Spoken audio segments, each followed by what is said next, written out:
નમસ્કાર વિદ્યાર્થી મિત્રો, આજના લેક્ચરમાં આપણે જે વાત કરીશું સરેરાશ વેગ અને ત્વરિત વેગ બંનેમાં શું ડિફરન્સ હતો. છેલ્લા લેક્ચરમાં આપણે વાત કરી હતી રાસાયણિક પ્રક્રિયાના વેગ વિશે. રાસાયણિક પ્રક્રિયાના વેગની શા માટે જરૂરિયાત હતી, રાસાયણિક પ્રક્રિયાનો વેગ સાંદ્રતાના આધારે આપણે કઈ રીતે નક્કી કરતા હતા તેની વાત કરી હતી. તેનાથી સહેજ આગળ હવે વધીશું આપણે સરેરાશ વેગ જે શોધવાની અને ત્વરિત વેગ બંનેની અંદર શું ડિફરન્સ હતો તેની વાત કરીએ. આ જ વસ્તુને આપણે દાખલા તરીકે વાહનોની ઝડપ સાથે સરખાવીએ કે જ્યારે વાહનોની ઝડપ આપણે માપતા હોઈએ છીએ ત્યારે દાખલા તરીકે વાહનોની જે માઇલેજને આપતા હોય છે તે 80 કિલોમીટર પ્રતિ કલાકની ઝડપ કહેવામાં આવે. હવે 80 કિલોમીટર પ્રતિ કલાક એની ઝડપનો મતલબ એવો નહીં થાય કે પ્રતિ કલાક તમે અંતર જેટલું કાપ્યું હશે દરમિયાન દરેક વખતે તમારી ઝડપ હશે 80 કિલોમીટરની જ હશે, પરંતુ તમે જે સરેરાશ એની માપતા હશો, અમુક સમયે ટ્રાફિક હશે તો ઘટશે, સીધો રસ્તો છે તો 80 થી વધારે પણ થશે, પણ એની સરેરાશ તમારે પ્રતિ કલાક જે અંતર કાપી અને તમે ઝડપ લીધી હશે તે તમારે 80 કિલોમીટરની હશે. એ જ રીતે અહીંયા જે સરેરાશ વેગ માપીએ છીએ, સરેરાશ વેગ પ્રક્રિયાની અંદર માપેલો હશે, સમગ્ર પ્રક્રિયા દરમિયાનની સરેરાશ લીધેલી હશે. તે કોઈ એમ ચોક્કસ સમય માટેની વસ્તુ નહીં હોય. આ જ વસ્તુ હવે તમે આલેખની મદદથી આપણે સમજવાનો પ્રયત્ન કરીએ કે પહેલી વાત આપણે કરીશું સરેરાશ વેગની. સરેરાશ વેગ જેને આપણે દર્શાવતા હતા r એવરેજ વડે, અને બીજી વાત કરવાની છે ત્વરિત વેગ. ત્વરિત વેગ એટલે આપણે કહેશું જેને r ઇન્સ્ટન્ટ કહેતા હતા, કોઈ પણ સમયે માપેલો પ્રક્રિયાનો વેગ. અને આ સમગ્ર પ્રક્રિયા દરમિયાન જેની એવરેજ લીધી હતી, આપણે સરેરાશ લીધી હતી, તે આવશે સરેરાશ વેગ. આકૃતિમાં આપણે બે અલગ અલગ આલેખ દોરેલા છે. એક આલેખ આપણે પ્રક્રિયકો માટેનો દોરેલો છે. આ જે પ્રથમ આલેખ લઈએ છીએ, પ્રથમ આલેખ આપણે લીધો છે પ્રક્રિયકો માટેનો અને બીજો આલેખ લીધેલો છે નિપજો માટેનો. હવે આપણે જાણીએ છીએ તે પ્રમાણે આલેખ જે દોર્યો છે પ્રક્રિયકોની સાંદ્રતા વિરુદ્ધ સમયનો, અહીંયા લીધેલું છે નિપજોની સાંદ્રતા વિરુદ્ધ સમયનો. પ્રક્રિયકો વિરુદ્ધ પ્રક્રિયકની જે સાંદ્રતા હશે, પ્રક્રિયકની સાંદ્રતા વિરુદ્ધ સમયનો જ્યારે આલેખ દોરતા હતા તો આલેખ હશે. હવે શરૂઆતમાં જ્યારે પણ પ્રક્રિયા શરૂ કરવા માટે પ્રક્રિયકો લીધા હશે ત્યારે તેની સાંદ્રતા અહીંયા મેક્સિમમ હશે, અને જેમ જેમ પ્રક્રિયા આગળ વધશે, કારણ કે જેમ જેમ અહીંયા સમય પસાર થશે, જેમ જેમ સમય પસાર થશે એમ પ્રક્રિયકો પ્રક્રિયા થવા માટે વપરાતા જતા હશે. એટલે કે એમ પ્રક્રિયકોની સાંદ્રતા શું થતી હશે, ઘટતી જતી હશે. એટલે પ્રક્રિયકો માટેનો પ્રક્રિયકોની સાંદ્રતા વિરુદ્ધ સમયનો જ્યારે આલેખ દોરીએ તો આ આલેખ હંમેશા વધારેથી ઓછા તરફ આમ આવશે. પ્રક્રિયકોની સાંદ્રતા સમય સાથે ઘટતી હશે, એટલે આલેખ આપણે અહીંયા હંમેશા સમય જેમ વધે એમ સાંદ્રતા ઘટતી હોય અને એક સમય પછી અચળ થઈ જાય એ રીતે આપણે આખું બતાવવાનું રહેશે. એ જ રીતે જ્યારે નિપજ માટે વાત કરતા હોય, નિપજની સાંદ્રતા વિરુદ્ધ સમયનો આલેખ દોરેલો છે. નિપજોની સાંદ્રતા વિરુદ્ધ સમયનો જ્યારે આલેખ દોરીએ છીએ ત્યારે નિપજો શરૂઆતમાં શૂન્ય હોય છે, કારણ કે આપણે પ્રક્રિયા સ્ટાર્ટ કરી હોય ત્યારે આપણે જો નિપજ બિલકુલ નથી, પણ જેમ જેમ સમય પસાર થાય છે તેમ તેમ નિપજોનું પ્રમાણ શું થશે, વધતું જાય છે. એટલે કે પ્રક્રિયકોની સાંદ્રતા વિરુદ્ધ સમયનો આલેખ દોરીએ તો પ્રક્રિયકોની સાંદ્રતા સમય સાથે ઘટશે, અને નિપજોની સાંદ્રતા વિરુદ્ધ સમયનો આલેખ દોરીએ તો સમય સાથે નિપજો મળવાનું પ્રમાણ હતું વધતું હતું. પણ એક પરિસ્થિતિ એ પણ આપણે અચળ પછી લઈએ છીએ જે આપણે સંતુલનની પરિસ્થિતિ પછી આગળ બતાવતા હોઈએ છીએ તે. હવે વાત કરીએ પહેલો એક પ્રક્રિયકો માટેનો આલેખ સમજી લઈએ. પ્રક્રિયકો માટેનો આલેખ સમજીએ કે અહીંયા જ્યારે 0 સમય હશે, મતલબ કે જ્યારે શરૂઆતની સમય હશે ત્યાર વખતેની તેની સાંદ્રતા આપણે કહેવાશે r0. જે r0 શરૂઆતમાં મેક્સિમમ હતા તેની વાત કરીએ આપણે. પછીની વાત કરીએ એની અંદર શરૂઆતની સાંદ્રતા એની કહેવાતી હશે r0, સૌથી વધારે સાંદ્રતા હતી. જેમ જેમ સમય પસાર થયો, હવે જેમ જેમ સમય પસાર થશે એમ એમ સાંદ્રતા r0 થી માંડી અને ઘટશે. પણ હવે દાખલા તરીકે તમે t1 સમયે સાંદ્રતા માપો છો, t1 સમયે સાંદ્રતા અહીંયા માપી તો t1 સમયે સાંદ્રતા માપેલી હશે. આ t1 સમયની સાંદ્રતાને શેના વડે દર્શાવી, r1 વડે. એનાથી બીજો કોઈ સમય એટલે કે થોડો સમય જવા દેજો, 5 મિનિટના અંતે, 10 મિનિટના અંતે t2 સમય, એટલે t1 સમયે જ્યારે સાંદ્રતા માપી હતી r1 હતી, t2 સમયે તમે જ્યારે સાંદ્રતા માપો છો ત્યારે શું હશે? r2 હશે. એટલે આ રીતે જે આપણને અહીંયા કહીએ r1 માંથી r2 અંતિમ સાંદ્રતા તમારી r2 કહેવાશે, પ્રારંભિક r1 કહેવાશે. તો આ બંને વચ્ચેનો આટલો જે ગેપ મળતો હતો આ ગેપ કહેવાશે આપણા માટે ડેલ્ટા r. એટલે કે અહીંયા જે બંને વચ્ચેનો વેલ્યુ હશે એટલે કે આપણે ડેલ્ટા r બરાબર કેવું હોય? ડેલ્ટા r બરાબર કહેવાતું હતું r2 - r1. અને એ દરમિયાન જે સમયનો ફેરફાર થયો તો આટલો સમયનો ફેરફાર એ આપણા માટે કહેવાશે ડેલ્ટા t. એટલે કે ડેલ્ટા t બરાબર કેવો હશે? તો t2 - t1. એટલે આ રીતે આપણને જે હવે અહીંયા સીધી વાત છે કે શરૂઆતમાં r1 ની કિંમત વધારે હશે, પછી r2 સાંદ્રતા ઘટી હશે, પણ આપણે તફાવત લેવા શું કરીએ છીએ? r2 - r1 કરતા હોઈએ છીએ. એટલે ડેલ્ટા r બરાબર r2 - r1, ડેલ્ટા t બરાબર શું આવતું હશે? t2 - t1. અને જ્યારે આપણે r એવરેજ નું સૂત્ર શોધીએ છીએ, r એવરેજ નું સૂત્ર શોધીએ છીએ ડેલ્ટા r એવરેજ, તો અહીંયા જે r એવરેજ નું સૂત્ર હશે એની અંદર r એવરેજ નું સૂત્ર આવતું minus delta r delta t. અહીંયા ડેલ્ટા r એટલે r ની સાંદ્રતામાં જે ફેરફાર હતો તે, અને માઈનસ અહીંયા r માટે આપણે r2 - r1 ની કિંમત આવતી અને અપોન t2 - t1. અને આ સૂત્રથી આપણે સરેરાશ વેગ શોધી શકતા હતા. અહીંયા માઈનસ ચિહ્ન હતું, માઈનસ ચિહ્ન શેનું સૂચન કરે છે? પ્રક્રિયકની સાંદ્રતામાં જે ઘટાડો થતો હતો એ વસ્તુનું સૂચન કરતું હતું. એટલે આ ખાસ r એવરેજ છેલ્લા લેક્ચરમાં પણ આપણે વાત કરી, આજે એ જ વસ્તુ આપણે આલેખની મદદથી સમજ્યા.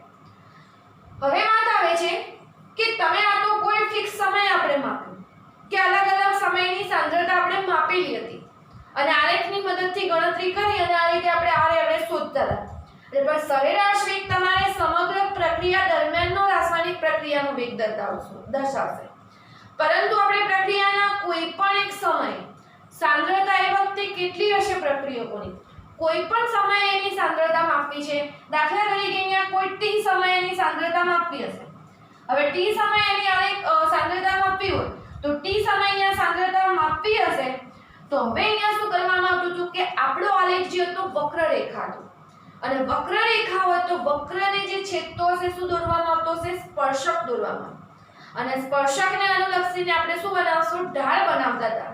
અને આ ઢાળને અનુરૂપ કોઈ પણ t સમયે આપણે તે પ્રક્રિયાનો ત્વરિત વેગ પણ માપી શકતા હતા. ત્વરિત વેગ મતલબ કે કહેવાતો તો r ઇન્સ્ટન્ટ, કોઈ t સમયે પ્રક્રિયકોની માપેલી સાંદ્રતા.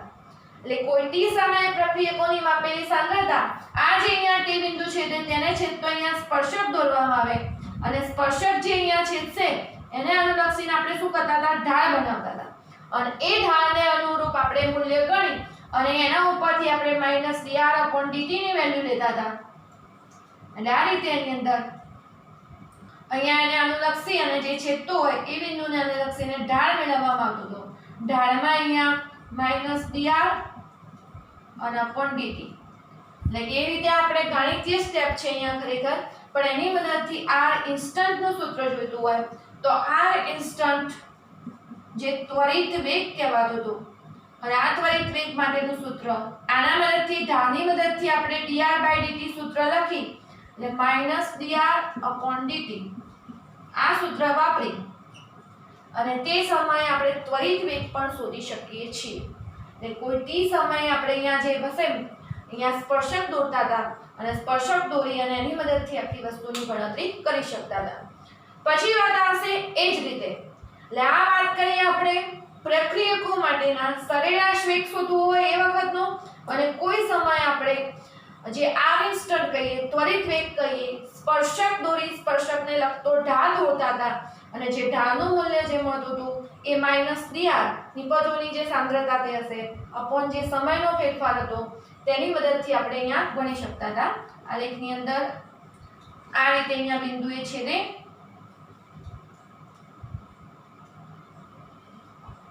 અને એને અનુલક્ષીને આપણે અહીંયા જે ઢાળ દોરશો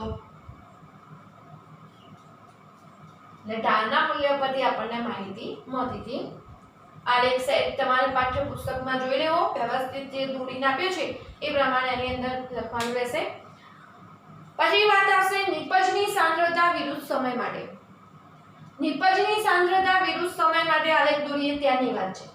હવે વાત કરી નિપજની સાંદ્રતા હતી. શરૂઆતમાં તો નિપજની સાંદ્રતા હશે 0 છે.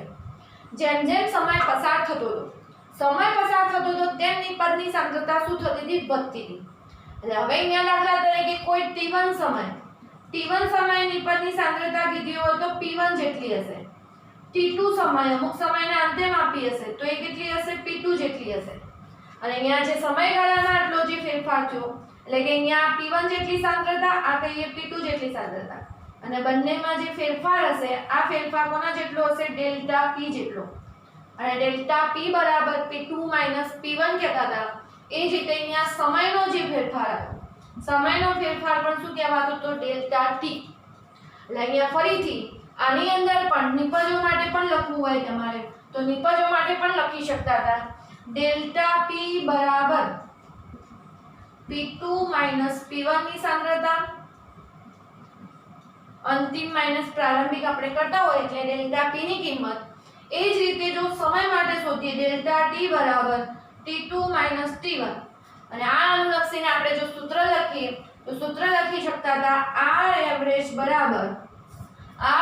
બરાબર સૂત્ર થતું હતું delta p upon delta t.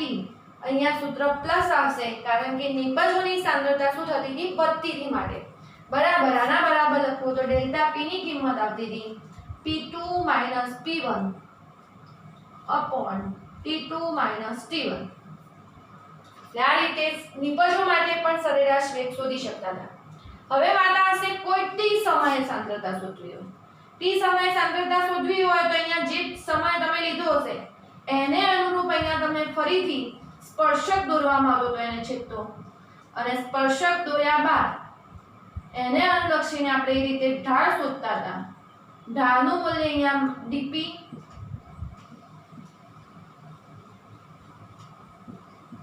અને અહીંયા dt. એટલે અહીંયા જ્યારે નિપજો માટે તમે શોધશો ત્યારે ફરીથી અહીંયા સ્પર્શક દોરવા લીધે સ્પર્શકને અનુલક્ષીને ઢાળ મળશે. ઢાળ સ્પર્શકને કઈ રીતે દોરવા તમે થોડું આગળ ગણિતમાં સમજેલા છો. અહીંયા આવશે r ઇન્સ્ટન્ટ બરાબર પ્લસ dp અપોન dt. આ રીતે ત્વરિત વેગ નિપજોને અનુલક્ષીને પણ આપણે દોરી શકતા હતા, શોધી શકતા હતા. અને લગતા એક્ઝામ્પલ પણ આપણને પૂછાય છે. ખાસ કોષ્ટકની મદદથી જુદી જુદી સાંદ્રતાઓ આપેલી હોય છે અને સરેરાશ વેગ શોધવાના એક્ઝામ્પલ પૂછાતા છે. હવે વાત થશે કે સરેરાશ વેગનો એકમ શું કહેવો? તો સરેરાશ વેગના એકમ માટે ખાસ સરેરાશ વેગનો જે એકમ હતો, આ તો સરેરાશ વેગ એટલે આપણે શું કહીએ છીએ? સાંદ્રતા ભાગ્યા સમય.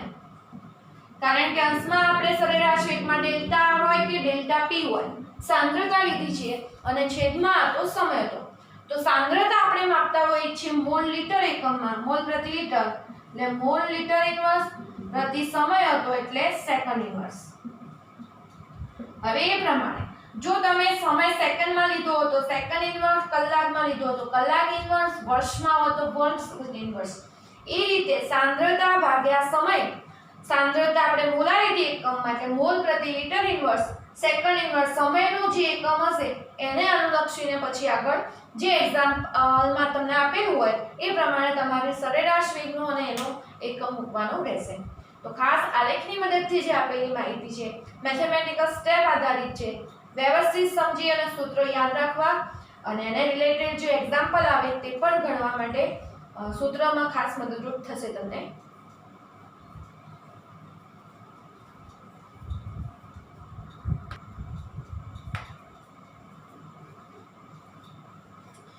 તેના પછી જોઈશું પાઠ્યપુસ્તકનો આપણે કોયડો 4.1 જે સરેરાશ વેગ શોધવા માટેનો આપણને આપેલો છે તેની ગણતરી કઈ રીતે કરવી.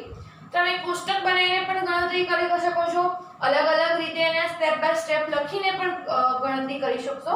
પણ મેઇન વસ્તુ તમને એની અંદર સૂત્રોની બધી માહિતી ખબર હોવી જોઈએ. C4H9Cl બ્યુટાઇલ ક્લોરાઇડ કહેતા હતા. તો બ્યુટાઇલ ક્લોરાઇડની સાંદ્રતા જુદા જુદા સમય નીચે આપેલી છે. બ્યુટાઇલ ક્લોરાઇડની પાણી જોડેની પ્રક્રિયા કરતા બ્યુટાઇલ આલ્કોહોલ અને HCl બનતું હતું. પણ આ બ્યુટાઇલ ક્લોરાઇડની જે પ્રક્રિયા હતી એ વખતે બ્યુટાઇલ ક્લોરાઇડ જે પ્રક્રિયક હતો તેની સાંદ્રતા જુદા જુદા સમયે આપણને આપેલી છે અને પૂછેલું છે સરેરાશ વેગ શોધો. રકમમાં આપણને માહિતી જેટલી આપી છે, સમય પ્રતિ સેકન્ડ આપ્યો તો 0, 50 સેકન્ડ, 100, 150 આ રીતે, અને અલગ અલગ સાંદ્રતા બ્યુટાઇલ ક્લોરાઇડની મોલ લીટર ઇન્વર્સમાં આપેલી છે. એટલે આટલી વસ્તુ માહિતી આપણને રકમની અંદર આપેલી છે.